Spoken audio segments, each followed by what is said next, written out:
Government is to stand as guarantor to some $1.2 billion owed by state-owned oil company Petrotrin.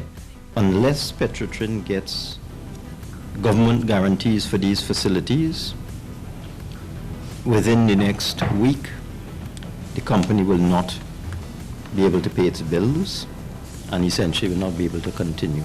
He said the government guarantee increases the public debt immediately.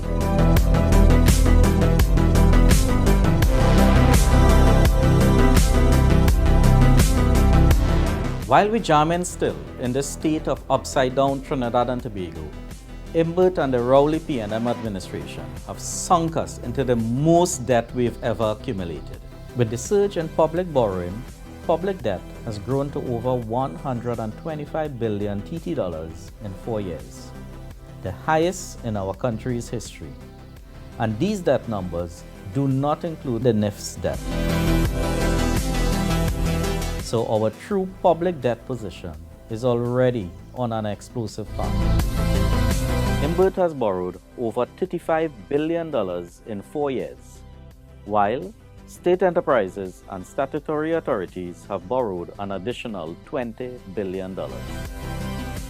Just last month, Minister Imbert gleefully borrowed $200 million from the Latin American bank CAF to pave roads for elections. Weigh this borrowing spree against the fact that we are already consuming 8% of all our revenues each year to pay these debts. Once again, as the P&M flails its many slithering tentacles, it's dragging our economy into Stygian darkness, and the IMF looms over us in the distance. Remember, in the late 1980s, we were only able to restructure our debt because we had an IMF program in place. The IMF expects our public debt to become unsustainable by 2023, reaching over 85% of GDP. In addition to his borrowing spree, Minister Imbert has also raided more than $4 billion from the HSF, shamelessly proclaiming the HSF is not, as some believe, a trophy to be kept on the shelf and never to be touched.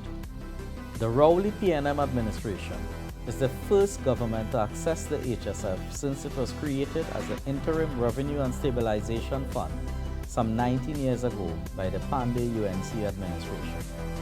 Previous governments had to contend with even lower energy prices, but no one ripped a hole into the fund. It's not just the funds from the HSF that have vanished. No one has heard from the Economic Advisory Board. Many a member has disappeared in disgust over the very man who put them there to help guide the government's economic duties. Silence from Farrell to Abdullah now. They've vanished. Maybe they decided to escape from the P&M demons that have spread the darkness of this upside-down country, and they are now leaving our economic survival almost solely up to the Minister of Finance. With specific reference to the Heritage Fund, it is not, as some believe, a trophy to be kept on a shelf.